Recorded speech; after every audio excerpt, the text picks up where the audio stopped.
All right. This is the Creatures of the Night podcast, and I'm Chris. And I'm Wendy. There we go. Done. There was a podcast that I just edited not too long ago, and I couldn't believe how many times we were like in sync with the things that we were saying. Oh my God. I think it was at the end of the Dakota one. We say something at the exact same time. I was just like, what the fuck? Because, I don't remember what happened in our podcast. Right. Until I hear them again. And I was like, oh, that's a great show. These girls are hilarious. Who are they? I love them. I'll subscribe. Let me hear some more. So tell me, Wendy, what have you been up to today? Oh, just working on this silly podcast. Story of my life. I wish I was putting out my Halloween decorations, but I am doing that tomorrow. And probably I'd like to take a little hike and be a part of nature because it's finally cool in Arizona. It's like 80 something, but that's cool to us. Yeah, no kidding. Yes. When it's in the hundreds, right? Yeah. You don't play around. It's cool. Well, it had still been in the 90s until about a week ago. And this morning, I turned the air off and I opened the windows. Oh, damn. That's lovely. Yeah. And then one of my kids got up and they immediately started to shut the windows because they're just buttheads and hate nature, I guess. And I'm like, no, the air is off. Open the damn window. Were they cold? Or no, they're such girls. They think that bugs are going to get through the little screens, or something like that. I was sitting outside for a while too, and little gnats were attacking me. So I must smell. I'm not really sure. What makes gnats attack you? Because I take such great offense to it every time I find one around me. I was like, does my breath stink? Why? No, it seems to me like they love eyeball juice. Because they are always up in my eyes when I'm at work. Look, and I get that they burrow down into my plants, my office plants, and they create their babies through my plants. So I've had to remove my office plants. I've taken them home. I've set them outside to reflect upon the terrible things that they did. And hopefully those gnats will die and I can return them to work. But while I'm sitting there doing my job, which is, stressful, trying to look at numbers and make sure that everything I'm quoting is going to come out accurately. And I have to pay close attention. And now gnats are flying around my eyeballs. The girl that sits next to me and I'm sitting there cussing. I'm just fucking shit, blah, blah, blah, blah. Then I'm like clapping because I'm not losing my mind. They are bugs there. Yeah. Okay. So maybe I've told you this before, but I know I didn't say it on the podcast. I don't think so, at least. Never know. I get those confused since we talk all the time. I know what you mean. Right. Yeah, I do the same thing. So I'm like scheduling someone. I'm at a desk. I'm in an office. They're sitting across from me. One single gnat is flying around in my face. Yeah. And I could not ignore it. So I'm kind of trying to catch it or swat it away and then talk to the person, type, swat, try to catch. Oh, is this like then not like someone you work with? It's like no, it's a patient. Shit. And I stop and I go, you do see this gnat, right? You don't think I'm crazy. And the person replies, no, I don't know what you're talking about. But he was totally joking because then he's like, I'm like, what? I'm like, oh my God, I look insane to this person. I was in shock for a second, but he quickly was like, I'm just joking with you. I see it. That is hilarious. And from now on, that's exactly how I'm going to respond when that sort of situation comes up. So I had my day worked out so that I could get my Halloween decorations out. Not like I really need to, because it is New England and it will get windy, it will get rainy, and I will lose tombstones. And who the fuck wants to lose their tombstones? Not me. You have to pay for those bad boys. So I don't want to have to buy more, but I still get that itch. And it's like, I've got to decorate. So I decorated my pod cube. I've got a few things out. Oh, I got to tell you this. This is so funny. I have this haunted house that is awesome. I got it from Costco 10 years ago, maybe. It's like mesh and wire, but it's tall. It's got a witch on the top, and you can put a little candle inside it. And I set it right next to my fish tank. My fish loves to look at it. So I leave the little, tea light. It's not a real candle. It's the switch on and off on the bottom. I leave it on all the time, and I'll just walk by and he'll just be like looking at it. So today when he's such a cute what's that fish. ghostly light? I know. And I'm like when I first put it there, like he goes over and analyzes the shit out of it. And I'm like, oh my God, I hope he's not like scared of haunted houses. No, because then he'd probably hide on the other side of the tank. So True. He's intrigued. Yeah, he's used to it by now because he actually has a haunted house in his fish aquarium, as well as he's got like the headless horseman in there too.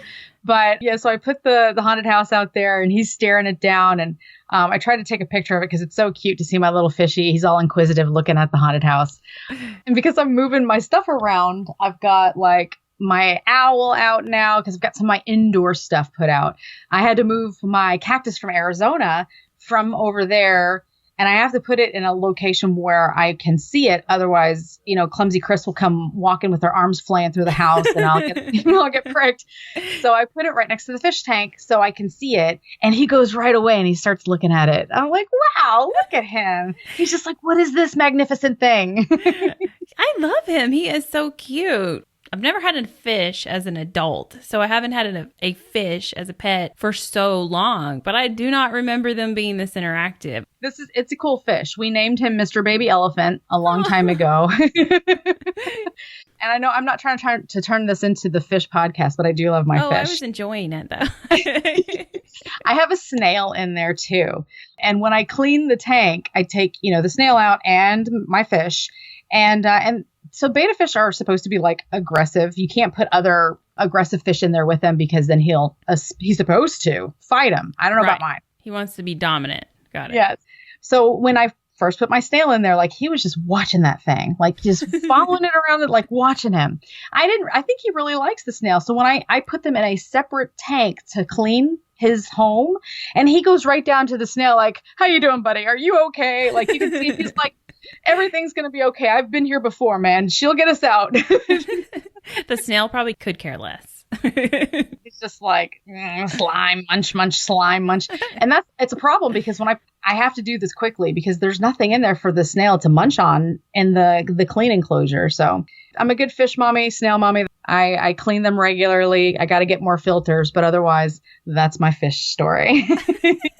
Thanks for joining our podcast.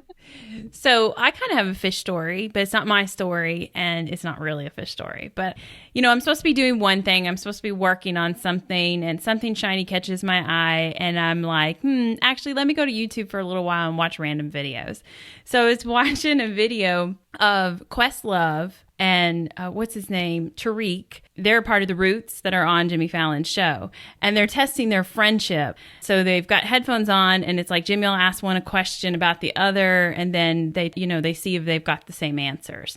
Oh. So the question is like, what was Questlove's he's a DJ. So what is his oddest request he's ever gotten as a DJ. So Tariq, answers it completely different from Questlove. But when they get to Questlove and they're like, what was it for you? He says that he was in a club, like a downtown club, and Prince came in. Oh. And he was there for a little while. And then he comes up to Questlove and he's like handing him a Finding Nemo DVD. And he says, play this. What? And Questlove's like, what? Nope. I don't have a DVD player. Yeah. And then people with Prince hand Questlove a DVD player. And they're like, here you go. Play this. And so Questlove's like, okay, he wants me to play Finding Nemo. So that's the image on these big screens. And then I'll play some music with it. It's just a background image. Nope. He starts playing music and Prince is like, no, man, turn the music off. We're just going to watch the movie. And they watch Finding Nemo in a club. Wow. Well, Finding Nemo is one of my favorite Disney Apparently, movies. it's Prince's too. Wow, I didn't know I had that in common with him. That's awesome. I also was a fan of Purple Rain. Finding Dory, I loved even more. Yeah, poor Prince. He was already gone by the time they came out, right? Oh, damn. No, I don't know. Loved it. He passed away. Was it last year? No. No? I don't think so. No, because I've been where I am now for 2 years. So it's been maybe 2.5 years ago. You're right. Wow, you really kept track of that. I just was like, no, it couldn't have been last year. Feels like it's been a while. I count the years based on where I've worked since I tried to change jobs every 2 to 2.5 years. Well, it's not your fault. You always find out that they're shitty. So, okay. Oh my God. That's office jobs for you. Oh my gosh. I know. So I feel like I'm going to run out of drinks before we ever get started on a story. Okay. Well, since you're going to run out of juice, do you want me to go ahead and start? Yeah, let's do this. All right. So here is my story. So by the way, I'm probably not going to say this right. FYI, guys, Chris is going to say something wrong. Shocking. I know, right? So St. Osyth is a small village in Essex, England. It has an interesting history, which includes legends and supernatural occurrences. You know, the kind of shit that we love so much. Yes. Yeah. And I assume England is just littered with.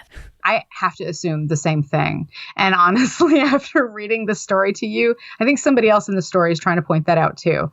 So, so check this out. Saint Osyth was actually a female saint in the 7th century. Yeah, that's like 1,300 years ago, so don't get too mad at me for not having more details on her. I believe Wikipedia was just in its infancy at that time. What? I'm really shocked to hear a woman saint, though. I didn't know that was a thing so long ago. She must have done something really good. Or really bad later on, because something happened to her, and it's not a good thing. Tell me more. I know. So from what I learned, St. Osyth married the king of the East Saxons, Siggeir. I think that's how you say it. He granted her a nunnery in what is now called Nuns Wood, north of where the priory now stands. And before I go any further, guys, a priory is a nunnery or a monastery. I'm going to be saying that word a lot, so I figured I'd go ahead and just let you know now that's what that is. Thank you. So St. Osyth was beheaded in 653. The end. Is that like all you know about her too? Because you said you didn't have a lot about her, and you're like, she married this guy, she started a nunnery, she got beheaded. Woo, okay. That escalated quickly.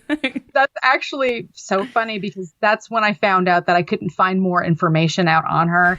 And I was joking with my husband, because I'm like, yeah, this happened in the 7th century. That could be why I can't find out why she was beheaded. They weren't like, they had their stone and their chisel, and they're just like beheaded. They weren't like going to go into the dirty details there. It's like done. It took a long time to chisel that in. So on the Last Kingdom, which is in the 9th century, the Saxons are fighting Danes all the time, which are Vikings. Oh, really? So maybe Vikings beheaded her, and she didn't do anything bad. That's why she's a saint. Right. She just got attacked because they did not like those Christian folks. That could be what it is. See, and that's what we do here. We fill in the gaps. Stories. Yep. That's true. With our fictional TV knowledge. Right. We learned everything we have to give you here from TV. So she was beheaded in 653 and is said to have walked back to her nunnery with her head in her hands and died there. No. When he says no, disagrees. No, I have heard that your body, like, I guess neurons are still firing, and you can still move a bit. But how far is this nunnery? I mean, this seems like a stretch. You might be more inclined to agree with this next one. Okay. Because other tales suggest she dropped her head immediately in the doorway of St. Peter and St. Paul's Church. So it was a really long time ago. There's nobody that I can ask. We can ask me, because I'll just make up a story. There we go. That's the one that happened. That's the one that happened. Yes. That one makes more sense. It does. She was beheaded, her head dropped off, and it was at a church. Yep. And then the eyes rolled back, and it was everybody screamed. Ah! Oh, yeah. And they ran out. Yep. Some stories also say that a spring formed where she was beheaded, and this became known as a healing spring. Her ghost, carrying her head in her hands, is said to have been seen in Nuns Wood. It is also reported that there is an anniversary haunting on the 7th of October at midnight, where St. Osyth can be seen in the churchyard. So I'm sorry I'm giving you that news a little late. Anybody that happens to be in the area. Damn. Plan for next year, though. I know, right? Mark that shit on your calendar. Other legends from the area include a fire-breathing dragon from 1179. Well, you have my attention. I know, right? Which apparently had set some properties on fire, and other sources tell of a dragon's lair in the priory cellars. What do they have that bitch just chained up? Been like, eat up my toaster strudel. Thanks, dragon. Listen, I believe this. I think this is possible. I love this stuff.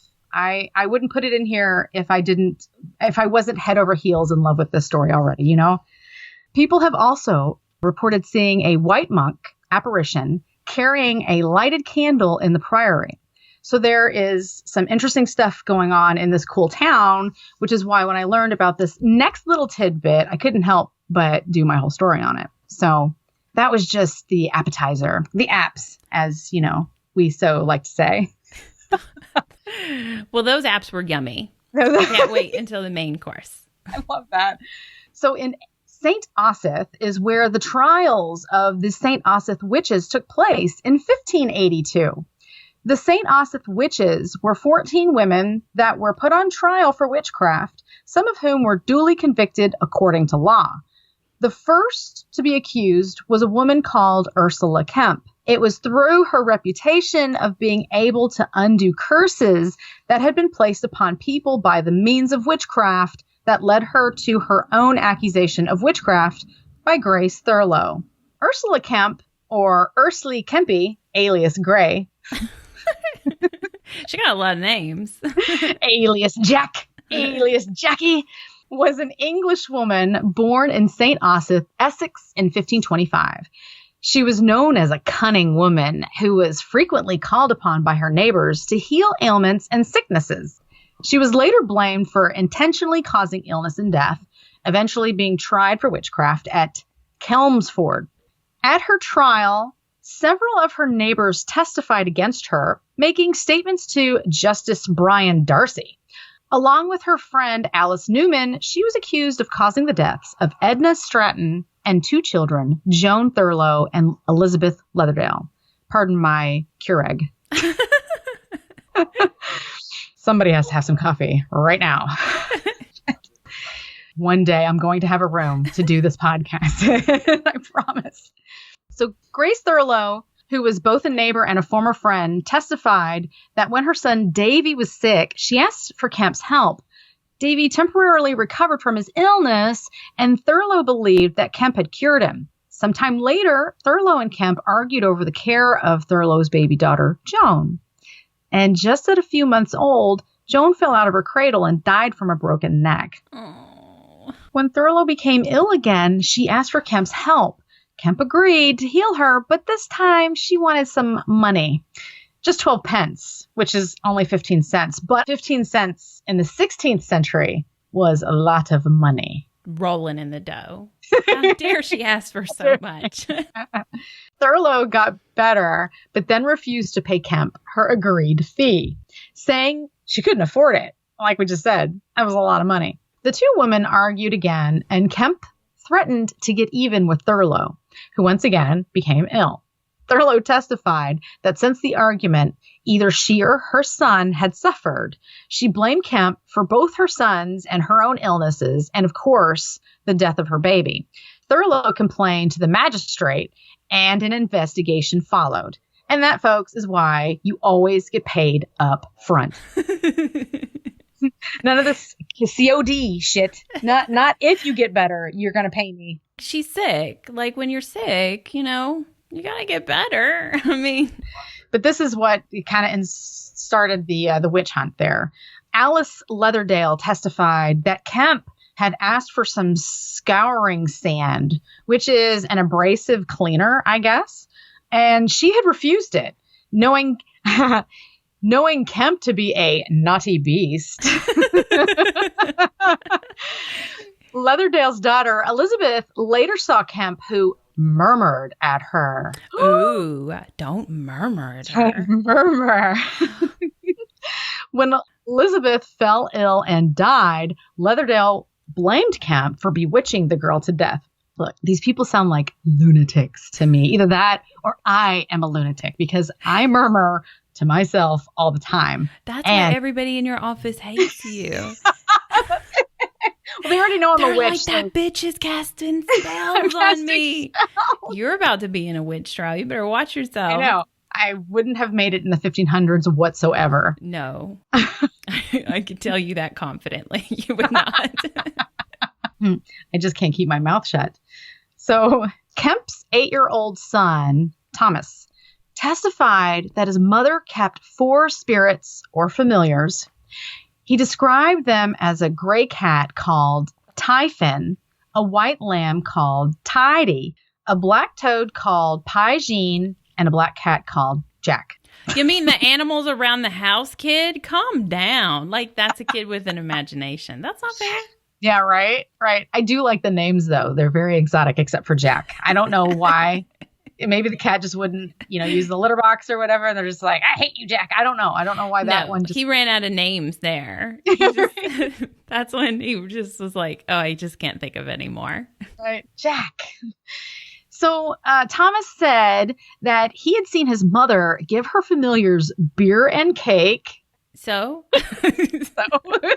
I mean, like, we talked about this before. We don't give our animals alcohol. Not anymore. But back then, they didn't know any better. They didn't know. Mm-mm. They drink alcohol all the time, like, as, because there was nothing else to drink. Right. Me too. That's the same situation here in New England. It just... So that's the beer and cake part. But then he said that his mom would also let them suck blood from her body. Okay, no. That's not right. That's either, like you said, a very imaginative little boy or, ooh, that's not good, Mom. We don't do that. Like, you just made this weird, okay? Yeah. Thomas said that he had been present when Alice Newman had visited his mom and said that his mother had given Newman an earthenware pot, which he believed to contain the familiars. Days later, he saw Newman return, telling Kemp that she had sent spirits to kill a local man and his wife. So Justice Brian Darcy said that Kemp made a full confession in private. Dun, dun, dun. Here we go, guys. Allegedly, Kemp told him that approximately 10 years previously, she had experienced a lameness in her bones. She had gone to a local cunning woman who had told Kemp that she had been bewitched and that she should just unwitch herself. Oh, okay. Wait, but I mean, really, that could have gone one of two ways. Hey, go unwitch yourself, lady! Or all you have to do is unwitch yourself. It just, the tone of voice really allows you to go either way. For sure. Someone screaming at you, hey, go unwitch yourself. Anyway. Yeah, you couldn't text that and know how the person meant it. Right. Are they mad at me or, just good advice? True. So she recommended a ritual to Kemp using hog's dung, charnel. Wait, sorry. I mean, they use poop for everything back then. Yeah. It's a hardy paste. Just slather it right on your skin. Not only does it cure lameness in your bones, but damn, your skin's going to look tight afterwards. That is fucking disgusting. All right, continue. I'm sorry. It is gross. Yep. So it was hog's dung, charnel, sage, and St. John's wort. Kemp performed the ritual and recovered. 2 women who she knew requested help for lameness also. She helped them in the same way that she had helped herself, and they both also recovered. That hog's dung, man, it must have been some good shit. Since then, she had performed healing services for her neighbors. She admitted to having the 4 familiars that her son had mentioned and said that they were 2 male spirits that killed people and 2 female spirits who brought sickness to people and destroyed cattle. Dun, dun, dun. Man, she keeps some bad company. Yeah, some dark shit you're into there, lady. Kemp went on to confess to sending her familiars to make Grace Thurlow ill and to kill Joan Thurlow. That was the baby. Elizabeth Leatherdale and Kemp's sister-in-law as well. She named 12 other women as witches, 6 of whom were hanged, including Kemp, in 1582. Many of the accused freely confessed to witchcraft despite knowing that they faced death as a result. I'm not sure how many other of these confessions were actually in private. So, on to the trial. The testimony of Ursula Kemp's 8-year-old son helped to secure a conviction, partly because her son's evidence and partly because of the court's promise to treat her with clemency for confessing to the art of witchcraft. The charges brought against Kemp ranged from preventing beer from brewing, which, oh hell no, to causing death through the means of sorcery. But, you know. The first one, yes. Yeah. What that the beer, fuck? Mess around with that shit. The punishment was, of course, execution. Before she was judged and hanged, Ursula Kemp named a lot of other women from St. Osyth, whom she claimed were all witches. They all, in turn, named more witches before confessing. What fucking tattletales? I know. It's just like, well, if I'm going down, so is Susie Q, so is Lainey, so is, you know, whatever, Tidykins. What were the other names? I'm sure that they forced those out of them, just like I don't even believe these women confessed. I think they just made it up. But it's all forced confession and then let's find some other people because we're just fucking bonkers. We have to burn them all. Not burn them, hang them, whatever. Well, yeah, you're right. I mean, it's that same mindset where we talked about the Salem witch trials before where, oh, you know what? That lady has a nice piece of property and she also has an incredible orchard. And I really want that shit. That bitch is a witch. And boof, she's gone. Now her shit's up for grabs. You know, there's a lot of that mindset. How can I get my hands on this? Well, I'll just claim that they're a witch. That could have been going on. It just, for there to have been this number of people executed for being called deaths, it's a little outrageous. So you would have to assume that people were just trying to get something out of it, you know? Yeah. So thus, in this fateful year, paranoid parishioners in Chelmsford saw many more women from St. Osyth on trial for witchcraft. Essex was such a hotbed of witchcraft trials during the 16th and 17th centuries. Of the 112 witches who were executed in England in the 1640s alone, 82 were put to death in Essex. Damn. A lot of ladies. So during the trials, the women were all housed in a small building in England known as the Cage. Where you can still find a plaque hanging on one of the former prison's walls in commemoration of Ursula Kemp. The Cage is situated along the main road from Colchester as you head into the village, and it remained a prison until 1908 when it was repurposed and turned into a cute little house. Mm. The place of the execution for the victims executed during the St. Osyth witch trials is not clear.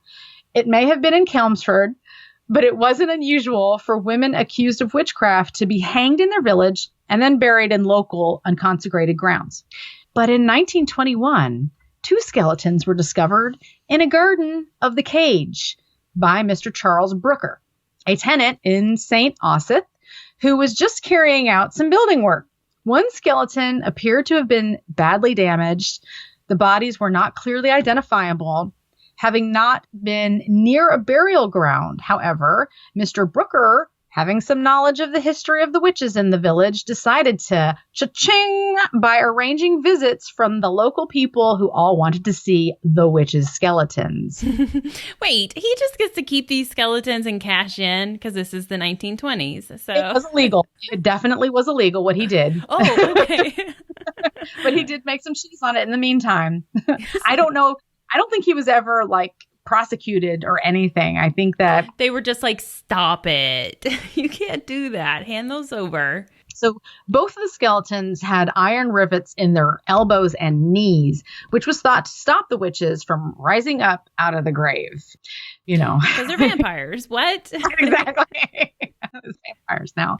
People are assuming the 2 skeletons are Ursula and Elizabeth, but no carbon testing has been done to establish this.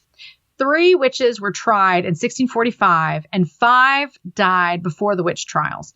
The skeletons could be of any of the alleged witches. Right. Only the house burning down and an unexplained fire in 1632 halted the interest in what was now believed to be the body of Ursula Kemp. The remains were reburied at the site. So, and I think that's where Mr. Charles Brooker exits my story. Yes. Aiming to inject rationality and reason into the discovery of the alleged witch's skeleton, in 2007, Dr. Alison Rawlings, a leading authority on witchcraft from Essex University, pointed out that 10 women from St. Osyth had been executed for witchcraft. In that 2007 article from the Daily Gazette entitled, this is like the worst title ever too, St. Osyth, Witch is Witch. Oh my God.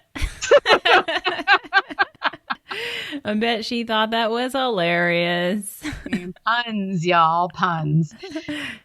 Dr. Rawlings claimed that the skeleton was found in a garden in Mill Street in 1921, and it may have not been that of Kemp, who was hanged after a trial in Chelmsford in 1582. She said 2 skeletons were found, and there are at least 10 possibilities, 5 of whom had died at Chelmsford before the witchcraft trials, as well as 3 additional women who were all tried as witches in 1645. So that's just more other people trying to figure it out, but no clear indicator of who is it. So.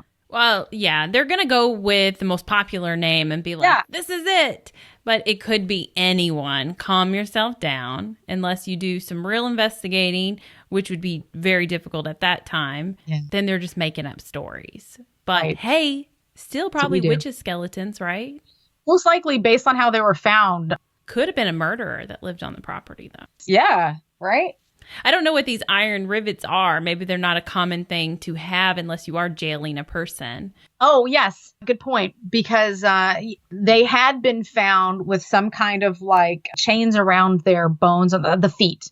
And that's typical of someone who would have been imprisoned. Right. So that could be the iron rivets that they're talking about. Okay. So more than 30 years later, a redevelopment prompted the deliberate but now believed illegal exhuming of the skeleton. That was Mr. Charles Brooker. But this time, there was little interest in it becoming a local attraction, and the bones were sold to the Witchcraft Museum in Boscastle. The owner, Cecil Williamson, promised to safeguard those remains and not allow her any further exploitation. However, before Williamson's death, he sold the museum, but interestingly, Ursula, was not included in the sale. Her last owner was the artist and eccentric Robert Linkowicz, who had a fascination for obsessions, including witchcraft and the occult. Linkowicz kept Ursula in his library along with the embalmed body of a local lady of the night. No. Creep. Super fucking creep. A prolific painter, Linkowicz's life was rather complex, and when he died heavily in debt, the skeleton of Ursula became tied up in the wrangles of his estate. You mean this, wonderful man is bad with money? Can you shocked. Believe it? It's a mind-boggling story, I've got to say. You would think he's so stable. Yeah, right? So now there's this documentary maker. His name is John Warland. He co-directed the 2007 film Witchfinder, which was based on the Matthew Hopkins witch trials. And John has been tirelessly researching the history of witches in East Anglia, which is also in England, from the 16th and the 17th century. It is thanks to him that now Ursula's rather unfortunate life, death, and subsequent journey has been unearthed. John spent many hours negotiating to have her remains released by the trustees of the Linkowicz's estate. And from then, he began to explore the process of what he and many others believes is the right end to Ursula's journey, a peaceful reburial back in St. Osyth. finally, with the help from St. Osyth Parish Council, a plot was located and agreed upon. Having both pagan and Christian representative present, the skeleton of Ursula was finally laid to rest as a poignant and symbolic gesture for her and her fellow accused on April 15th, 2011. That's very nice of them. Now, they don't label her Ursula, though, do they? Because they don't really know that that's her. I believe that they did. I know that there was supposed to be some testing done, but I didn't see any results from the testing. So I don't know. I think that they're laying Ursula to rest, and it's more of a symbolic gesture. They probably don't actually know who she was, but because everyone had believed her to be Ursula this whole time. It's like a nickname almost. Yeah. Just associate it with the story of that exactly. time. Yeah. Yeah. That's really what I think. I don't think we know really where Ursula is. And until some other guy wants to, I don't know, start doing some building construction on his house, we might not know where she is. That was still very nice of them to make because that is so disrespectful in my opinion. When you just got somebody's bones laying around and you're talking about it like it's a piece of property or it's just an item. Yeah, it's just on show. Like, ta-da! This is, I'm going to charge you a quarter and a nickel for every viewing. Walk right this way. It's one of those weird things that I know happened a lot back in the day. I don't think it happens so much these days unless it's like, I actually own this body, which, I don't know. That sounds like the Oddfellows kind of thing. I don't know. Oh my God, you're right. They still have people that are owning like skeletons. Yeah, because don't they still have one at that winery? Yeah, it was gifted to them. That person donated their body as far as I know. Right. But Zach Bagans has one in a museum too. Oh, he does? And it was not gifted to him. I'm pretty certain. Maybe it was. I don't know. I don't remember things. We're not accusing anybody of anything. But yeah, you're right. I mean, like there's examples of skeletons out there all over the place. People do donate their bodies to medical science or to organizations or whatever. And maybe that's how they come about with them as well. Yeah. It doesn't always mean, like, don't start being hateful to any, you walk into a museum and you see a skeleton and you're like, Wendy said this is wrong. Don't listen to me. I just think it's sweet to make the effort to lay someone back to rest because it's back to rest for them. They were buried, They were buried. Yeah, she was buried. She was in the ground. She like dug them up and be like, I'll take this. All right. All right. So I've got to back up a little bit here and go back to when the bones were actually removed from the house of the cage, because this, my friends, is really where the paranormal part of this story started. Within a day of moving into the newly purchased house, the new owner said that she saw an apparition of a man in the living room. Within a month, she reported having all sorts of other strange occurrences happen, like taps turning on and off, the TV turning on and off, electrical items not working. We've heard this before. It's that there's some shit going on in your house, lady. Some of us have lived it. Right. Not the water faucet. That's crazy, though. Isn't it? I mean, first of all, that sort of shit just gets under my skin. We're wasting water. Don't turn the damn tap on and leave it on. Don't play around in there. What are we, like 10-year-old ghosts? Stop it. That is so true. She then witnessed additional apparitions, things that she considered to be shooting stars. And I just have to say that I really like that description. I've never heard that before. I assume she means orbs, but she called it shooting stars. Yeah. Is she talking about an actual, like, saw light move? Or does she's kind of describing it in the sense that, like, I'd see stuff, but, it'd be over with before you know it. But it's a cool description, It is a cool description. Yeah. I wish she would have given me more details on that, but...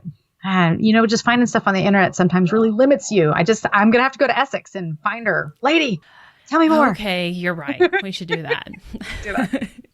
And two weirdos come knocking on her door. Excuse me, could you just explain this quote that I found on the internet? She's probably like 80 years old now. And she's like, what? Probably. The what? Internet. No, you can't come in. And so the shooting stars that she referred to, she would see those in the living room. She would see cans fly off of tables, door latches moving, and the wardrobe doors, they would just open and close suddenly. she also had items that would go missing and later turn up in bizarre places. Look, I have that happen to me all the time. It's just because I'm very, what's the word? Forgetful. Yeah, that's the word I was. You're like, those fucking ghosts moving my keys always. All the time. Oh, here they are in my bag. Yeah, right?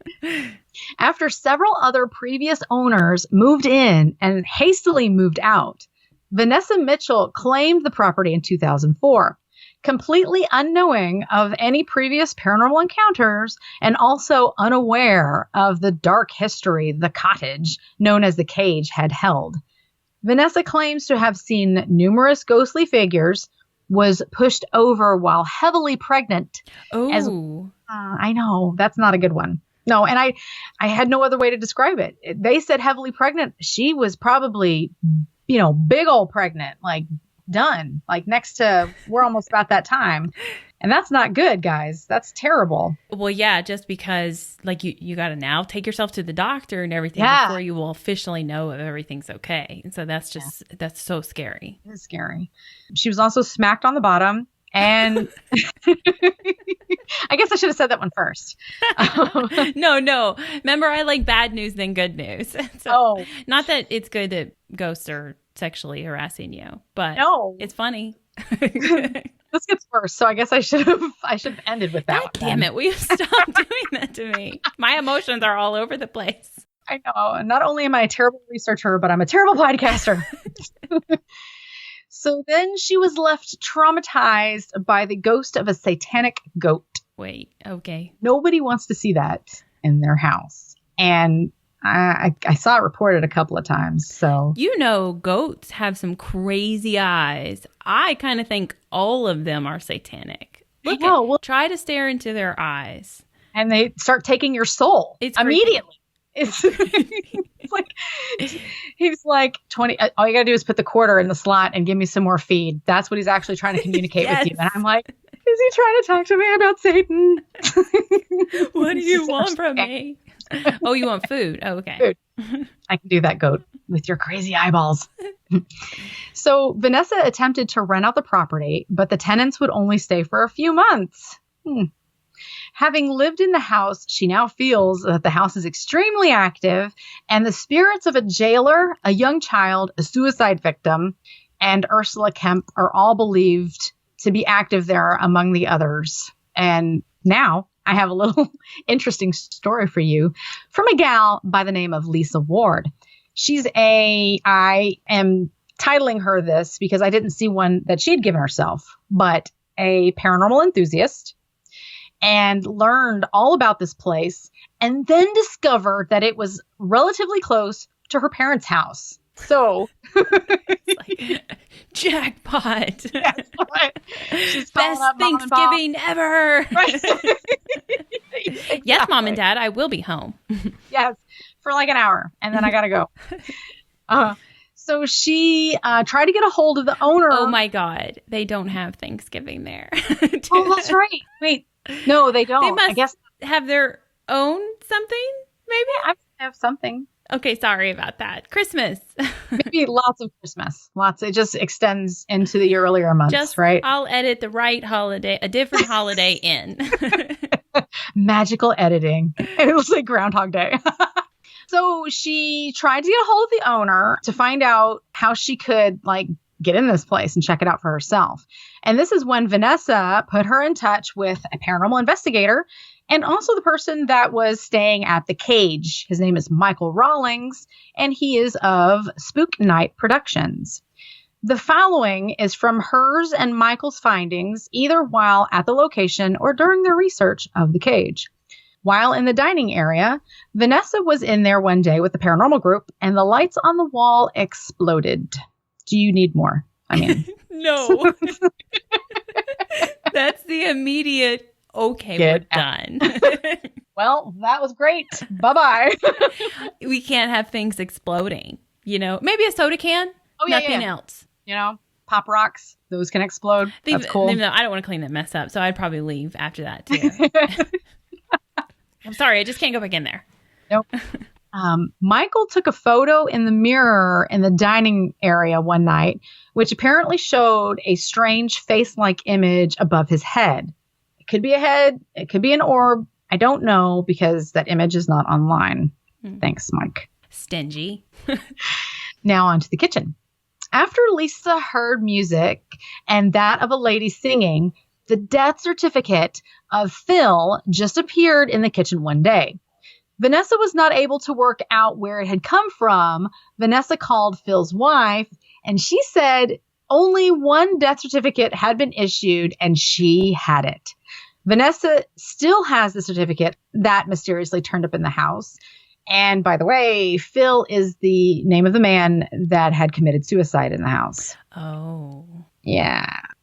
So in the living room, which happens to be the old prison area, there is one chair in the living room that apparently a lady spirit likes to sit in. Lisa had learned that a medium had told an investigator that was in the house one night not to sit on the chair as the lady spirit didn't like people sitting in that chair. The investigator ignored this and sat down anyways. In half an hour or so, they started scratching at their legs, and on checking, they had red marks and blotches all over their legs. Michael says he also avoids sitting in the chair most of the time because it makes him feel nauseous when he does, and often asks for permission before sitting down. This one's gross. Sorry. Thanks for the warning. Skip 30 seconds if you don't want to hear this. A dead crow, go 30 seconds, with no eyes was found in the cast iron fireplace. It's possible that it could have come in through the chimney somehow and had been trapped, though they determined that the chimney hole was too small for the crow to have gotten in. Also, I don't know the natural decomposition of birds, but I did read that they can go anywhere between a few weeks and a few years before losing their eyeballs. It all just depends on the environment. I bet that was a fun read.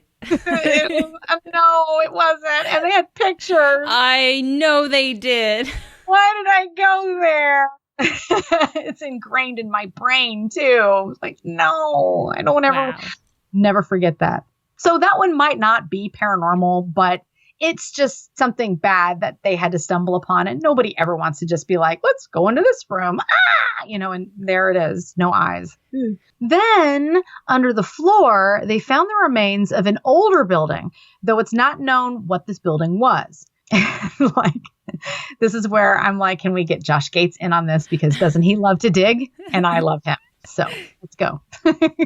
He'd be all over this. I know. Michael also picked up the sound of monks chanting on his video recorder previously. Note, the old priory is opposite the house. Right. Yeah, because for a second there was like, why? Why? Got it, though. That's probably why, right? And in the downstairs toilet, several women... Here we go again. Several women on different occasions have reported being stuck to the toilet. No. Yeah. Like, why? Why? Why in the bathroom? Why do we have to do this? Can I not be I to the couch?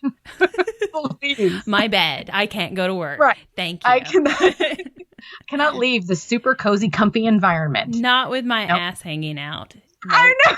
No paranormal activity. That's why it's not cool to have ghosts in your house, you know? I don't even like to drip dry. So this is just an uncomfortable situation altogether. Not having it.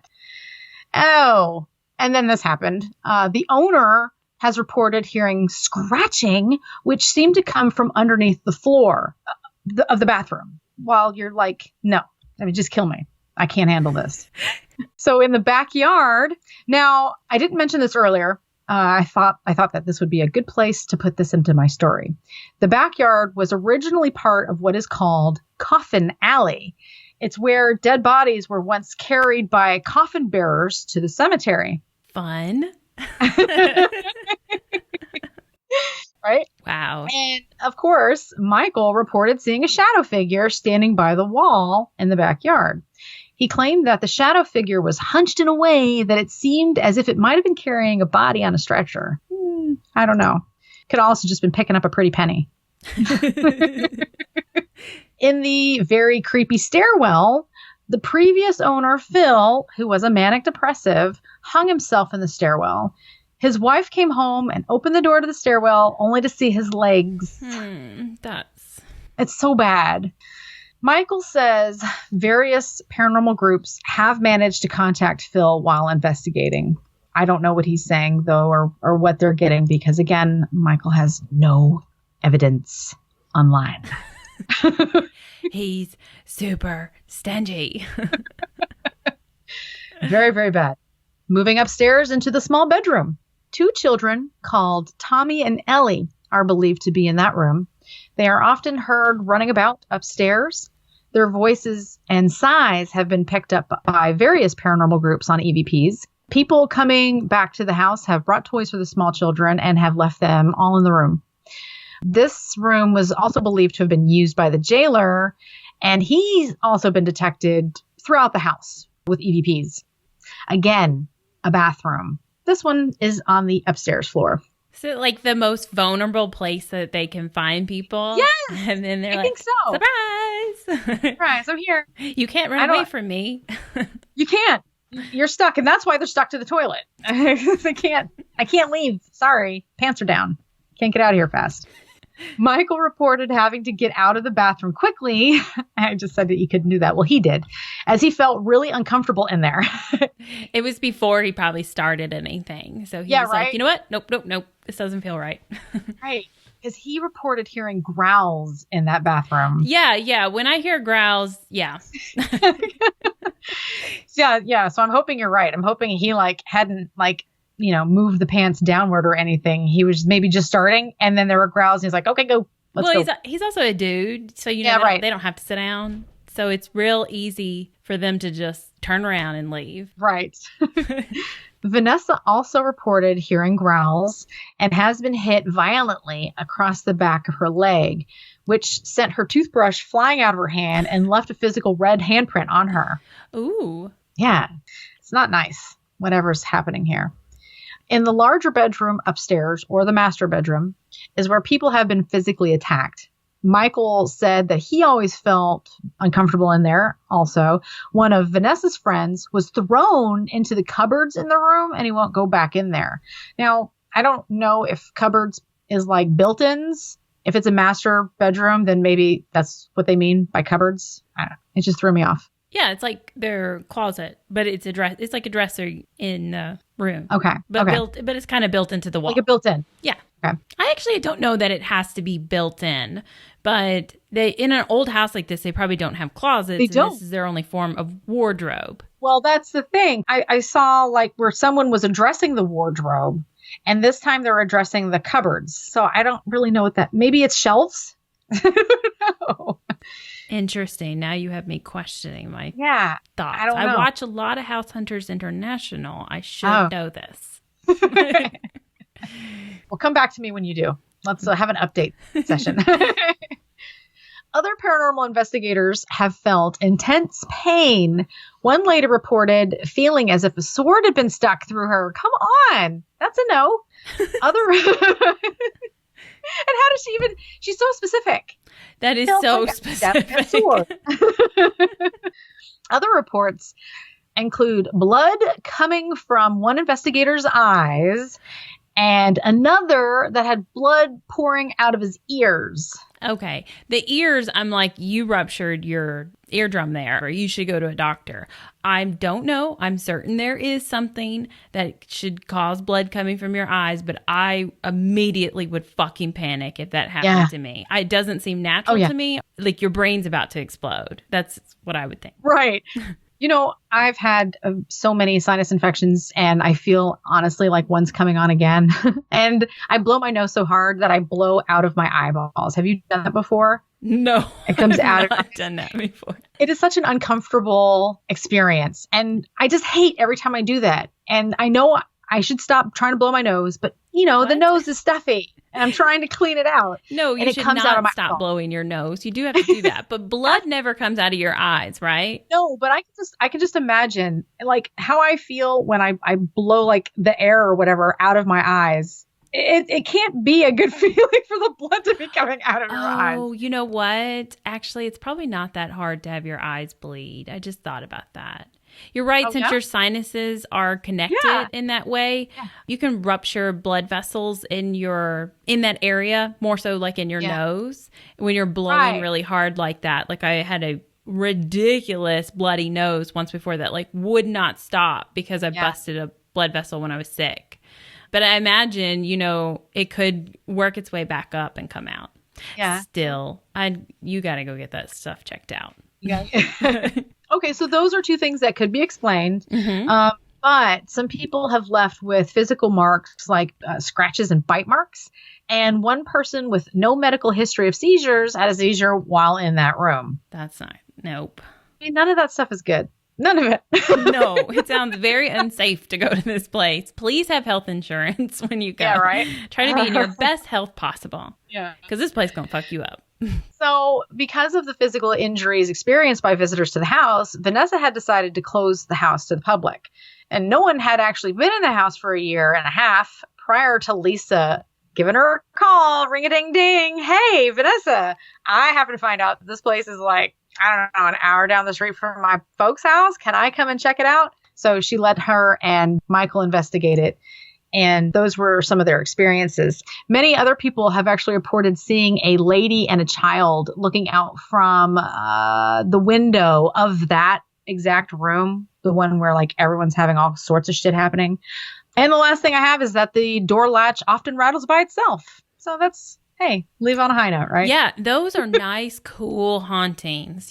Ghost in a window, far away from you. You're on the street. They're up there. You're like, that's a ghost. Look at that.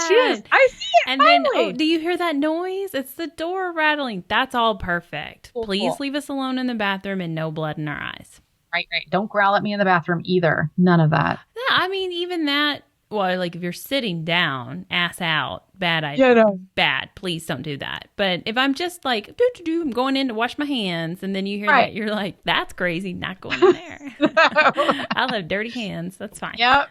Yeah. It's the bathroom there is not a good place to be. It kind of sounds like the whole house is a problem.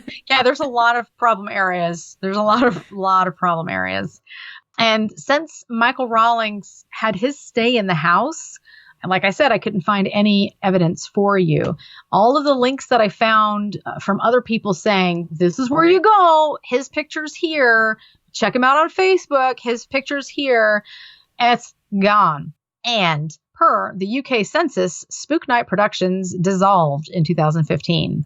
So I don't know if he joined another group or got the fuck out of the paranormal gig after this shit went down, because I couldn't find anything about him anymore. Also, there's a shit ton of Michael Rawlings in the UK. So that was the end of my search. I could see it being a common name. Well, you never know. Did people just get bored with it or get busy with their regular lives and they just quit? Or did he dissolve into some other name? Or what? Did he go crazy and he's in a mental institution? We could make juicy stories up, but it's probably just that he got like a real job and a family and he left it, Yeah. Probably was just like, that was fun and I'm out. That was cute. I'm over it.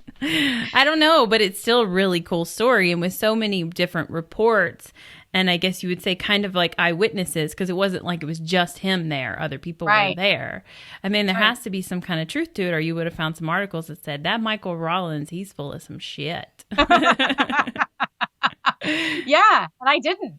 I was trying to actively search him up, and I didn't find anything that said, no, he was, off his rocker. He's, full of it. So while that might be the end of my Michael Rawlings story, it's not the end of the Paranormal Fest at the Cage. That's right. I assume there's another paranormal tour group working with Vanessa, because the house is supposed to be now set up with cameras that monitor the place 24/7. The cameras are linked to a recording system, and there is a large monitor in the kitchen where you can all sit and have, glass of tea and watch all the paranormal things happening simultaneously in all of the rooms, which is awesome because whoever is doing it now caught something. And I was able to snatch a screenshot of it before it mysteriously disappears too. So In this video from December of 2017, an overnight investigation is being held by a paranormal group tour by the name The Ghost Hunt UK. There's enough people in the small house, so they've been split into separate groups. One group there was sent to the kitchen to watch the cameras, while another group is attempting to communicate with the spirits. At one moment, a lady by the name of Debbie, well, her face just completely transforms. Whoa. And it's really fucking weird. Okay, so I'm going to send you Debbie's face, her actual face, so you can see what she looks like. Okay. And then I'm going to send you Debbie the Hag. I bet Debbie doesn't like that name, but she probably doesn't. The video is actually really neat when you see it in motion. You know, just from the still image, you don't actually see her like sitting there kind of nonchalantly. Everything's cool. And then like all of a sudden then her eyes are black and she's got this Joker like grin going on. Yes, she does. Isn't that creepy? That is, her Joker face is out of control. Is she just standing there? Or are they trying to do like a seance or something? I just see their hands on a table. Their hands on the table, right. So I think that they were trying to do some kind of spirit communication. You see how her fingers also look a little twisted? That's another thing that they pointed out, that her thumb looks bent back. Her fingers did something kind of crazy there. It was really good timing because the investigators are just up there watching this shit. This dude pulls out his flip phone and starts recording this shit. He's like, what is happening? I can't believe the guy didn't run out of the house, because I think I might be like, y'all, we lost Debbie. We got to go. It was like 2 seconds. As soon as she started looking all crazy and shit, they called her and told her to get the fuck out of there. Yeah, I'm joking when I say I'd run out. I'd have to, you wouldn't know what you were looking at. Right. And so you'd be staring at this, just trying to figure it out, and then imagine it be over with. But like, this is insane. Yes. I'm trying to figure out how the video footage could have been altered, not altered by them necessarily, but had a little like tweak in its connection that would have caused this. Because you don't get to see any other investigator's face at the same time. And it's like theirs distorted. But I mean, you can see her jacket perfectly. You see her little hoodie she's wearing. I mean, how could your face do that? I don't know, but I wish it was my face. I mean, it's just so cool. I'd be like, this was me. Check this out. I mean, I say that, but then again, Debbie did also have like really, really bad nightmares for like a couple weeks after this. As you would. I mean, I told you before, I woke up and I saw like an image of myself next to me in a mirror. I was a kid. And your hair was different. But it looked distorted. I looked dead. And that really bothered me for a long time. So like, if you see yourself looking like this, and to know that this wasn't like a dream or anything that's apparently happened to you in your waking life. Right. I mean, that's a lot to take in. Yeah. Right.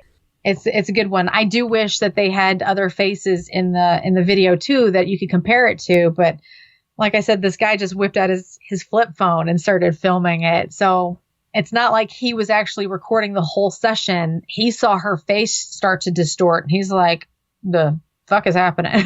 Yeah. And that's how he started recording it. And he's proud of his video too. And he should be. He should be. So Debbie seemed to channel the witchy history as the camera footage shows her face changing in front of their very eyes. Her nose becomes strangely pointed. Her eyes darken with this malevolent glint. And her mouth seems to stretch into a Joker-like grimace, which is what Wendy and I were just talking about. This guy, I don't know if I mentioned his name yet. I think I skipped it. That was an accident. But he was the one that actually did the flip phone thing. His name was Brad Mack. Good job, Brad. Yeah, right? Excellent work. This is amazing. Brad had already noticed his Mel meter fluctuating wildly when he sent the group up to what is said to be the most haunted room in the house, the master bedroom, the one with the bleeding eyes and all of that, which was at 3 a.m. in December. It was then that he captured the most terrifying footage that he had ever seen. Not the many unexplained lights flickering across the pitch black room, nor the 3 loud bangs, not even the loud growl that he and his mate, Dave, a fellow investigator, had heard. No, what troubled them greatly was Debbie's face. Standing in a circle with their fingers on a table, she and the rest of the group stayed silent.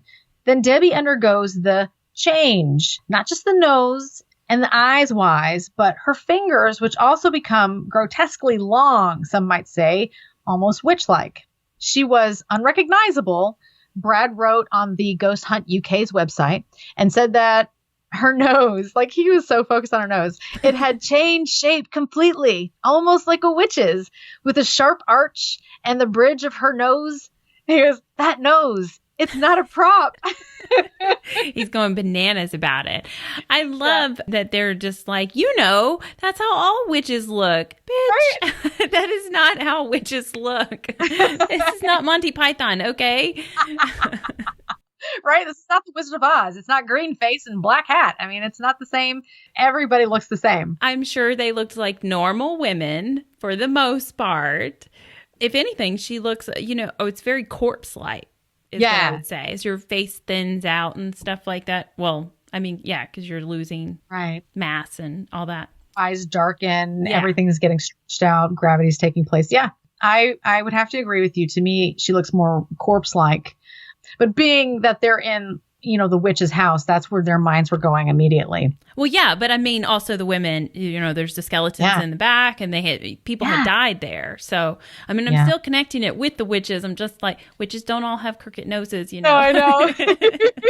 And long, crazy fingers. Calm down. I know. I thought it was really funny how he was so focused on that nose. I was like focused on those eyes and that Joker smile. After her ordeal, Debbie comes downstairs and begins clawing at her back, complaining that it's burning. Her jumper, I think that's the hoodie, not like a jumper. Yeah. Is then pulled up to reveal 4 long burn marks that look like fingers, along with 1 long burn mark going up in the back of her neck. So that was a very interesting encounter, to say the least. So surely you know that this place is for sale. What? We're moving to England. It is for sale. The asking price for the incredibly historic and very cute, yet extremely haunted, former cage is about $305,000, according to Wales Online.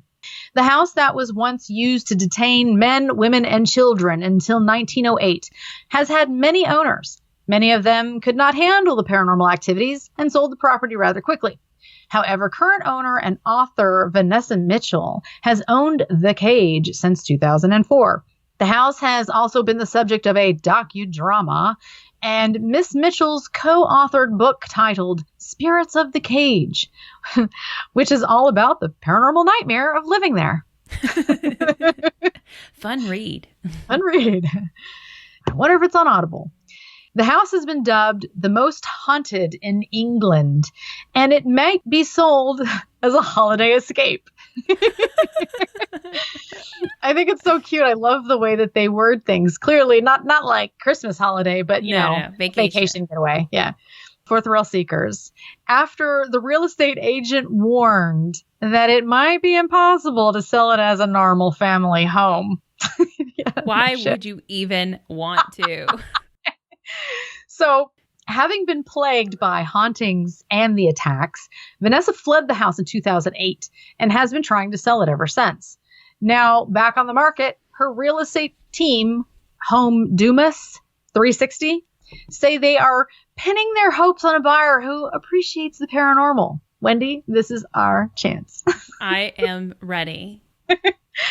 Spokesman Florent Lambert said, Vanessa can't live in the house because of the ghosts, and she has tried to sell it a few times over the years without much success.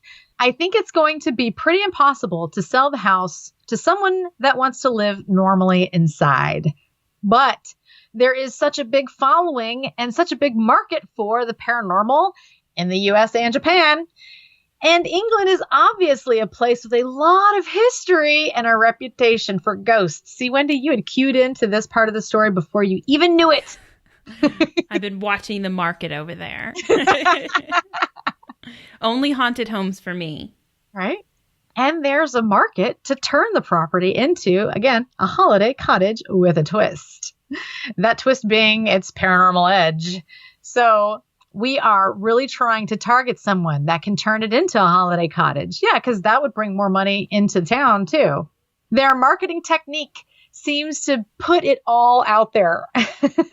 I mean, it's a pretty well-known haunted location at this point, so why downplay it? And it goes something like this. With a reputation attracting TV crews from around the world, this unique 2-bedroom cottage comes available with many resident ghosts. I mean, who wouldn't want to buy it after seeing that? I mean, she just went straight for it. Yeah, that's what I'm saying. They're not downplaying this shit at all. They added that a walled courtyard outside the cottage leads to Coffin Alley, a passageway where the bodies of the dead were carried en route to the cemetery.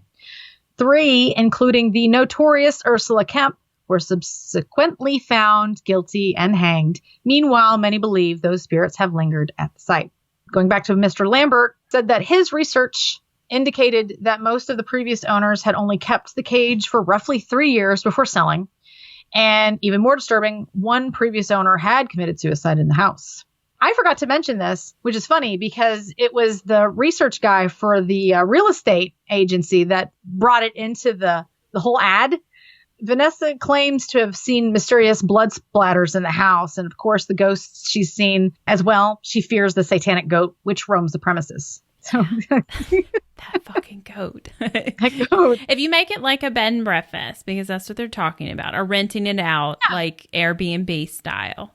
You know how some places they might have like chickens there or whatever, and they think that's like soothing and people are into it. They're like, go and play with the chickens and you can pick your own eggs. So do you have a goat outside? And be like, go milk the satanic goat and you can have your own fresh goat milk. I would. Satanic goat. Oh my God. That's the Lucifer. draw. Or wait, could a boy, maybe, I don't know anything about goats. Never mind. I don't. You got to write the marketing for these guys when they do open up, Wendy. Good one. Leaving. I'm moving there and I want to work for them and we're going to find nothing but haunted locations to sell. Right. Apparently, like you said, so you get to hang out in is littered with them. So yeah, it can't be hard. I don't know why I'm here in the desert. All right. So the house known as the Cage is the real deal. And as far as poltergeist activity is concerned, it shouldn't be taken lightly when visiting this location. And this is one of those stories, guys, that I could just go on and on and on about. I decided not to try and delve too deeply into the suicide. I gave you what I did learn from reading the stories, but I mean, it seems like it was a bad deal, as I would assume any suicide would be. Yeah. There are still tours being held, I guess, until Vanessa sells it. I know she's really holding off for a buyer. I think she really wants to get out from underneath that place. But if none come, then she might be obligated to rent it out, to the Paranormal Explorer for an overnight so that she can continue to pay the mortgage on that bad boy. But I can help her with that. You Just let me get my passport. I'll be right there. I know. So that's all I have for you in this story. I just thought that was an incredibly insane place. And the fact that it's, again, another one of those that's for sale. It's just, it's intriguing all the way around. It's got historic aspects. It's got a plaque on the wall. There were skeletons found underneath it. There's just all sorts of fun stuff happening there. I love how deep the history is. Like the saint that got beheaded because it happened in the area. Yeah. Then you got witches. Who doesn't love them? And then you have more current shit that's happened there and stuff too. So you can just go on and forever with stories of this place. It's a really cool. That's very tempting. Let's move to England. I know, right? We can't live on the property though, so we'd have to find some little haunted apartment. No, because I basically live in the bathroom, and these bathrooms are not where you can camp out. Yeah, but I like where you're going with that. We move into a little bungalow down the street, little, I don't know, English bungalow with like 2 kitchens and lots of bathrooms. So I can have my choice of wherever I need to go. And then we can just investigate this place with the tour groups, right? Yes. We run tours and then we rent it out and we hang out all day in there. And hopefully don't bleed from our eyes. I don't want that to happen. No. I'm not really a fan of getting scratched either. I don't like it. I don't. If I know that I scratched myself because I'm clumsy and oops, I did that, I don't like for scratches to just mysteriously appear, or bite marks. I don't like those either. I'm against bite marks. I'm not opposed to scratches. How bad are these scratches? You had a bad scratch the other day. I mean, that was your cat. That was your fat ass cat. but just a little, I don't know what I'm trying to describe. Maybe I'm a complete weirdo. A good scratch sometimes just feels good. I got a lot of itchy, dry skin. It's very dry out here. Yeah, but man, how do you put Neosporin on that shit when it's on your back? Like, you gotta like rub it on the wall and then like eat like up against it. Like, how do you fix that? You have to ask for help. I'll put Neosporin on your back. Don't worry about it. Okay, good. Well, good. Then we'll be all set. Teamwork. Thanks so much for telling this story.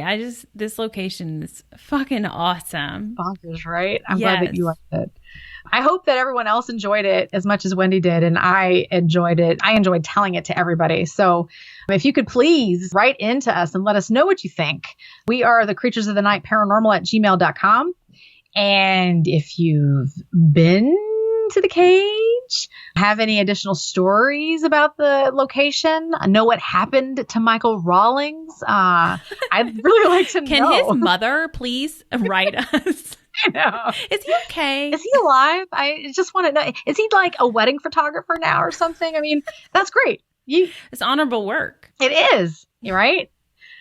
Just write to us and let us know what's going on. That would be great. I'll post the image that the Ghost Hunt UK captured on our social media pages, as well as dozens of other pictures. Like I said, this house is on the market, so someone is taking some gorgeous shots of this cute haunted cottage known as the Cage. So I'll be posting their photos, not mine, because I am not in England, but so that you can see how charming this rather demonic place is. Charming demons. It's just, I hope they put that in the ad. It just rolls right off the tongue. I can't wait for you to see this place. So those pictures will be posted to COTN_paranormal on Instagram and COTN paranormal on Facebook and Twitter. By the way, we roll out more than just stuff about our shows on our social media pages. So please check us out. Follow, like, comment, and subscribe. Do all those social media things that we so much love to do. Yeah. Chris is always sharing fascinating fucking stories that she finds. So there's always links to more than just the stuff that we talk about.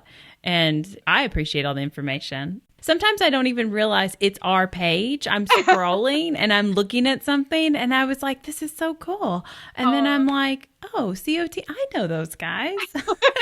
Hey, that's awesome. Sometimes like when I'm posting stuff and because I find stuff, I'm like, ooh, I have to share this with the world. And then like a couple days later, I'm like, I should have held on to that one because that would have been a good story. That's how stingy I am. That's why you're in charge of all that stuff, because I'm like, nope, that's a good one for me. That one, my stockpile of shit that I want to talk about is ridiculous. I'll never get to all of it. Yeah, so you're doing a good thing. Just put it out there. Let it go. So, and as usual, we have our own amazing little witch shop. Yes, thank goodness it's 2019 because we procure amazing little goodies that help you to connect with the otherworldly or just to add to your wardrobe. We procure those goodies as well. And no prosecutions these days for people that just want to explore that sort of thing. Right. And we don't have crooked noses either. No. Well, maybe. My nose is pretty fat. Mine's droopy. I've got like this. It's going to like. Oh, that is maybe you're much more witch than I am. Yeah, because I cackle. That's true. But that is the Spirit Emporium. So visit us on Etsy, Instagram, and Twitter, all under the Spirit Emporium, or on our main page, the Creatures of the Night Paranormal. The shop is there as well. It's just we switched it up and named it something else for more social media because we love lots of names. We're just wacky. we were just like, let's name something else. And Wendy and Chris were like, yeah, let's do that. So it's just more to keep up with. You know, why not? But that's it. As always, thanks so much for listening. Make sure that you like and subscribe. And rate and review. Tell us how we're doing, please. Yeah. You know, honest reviews are still reviews. We appreciate if you let us know how we're doing so that we know how we can improve, because we want this to be good for you. So, right. Yep. We'll only cry for 5 minutes and then we'll clean ourselves up and go back to work. After a bottle of wine. Right after no, not really. We're fine.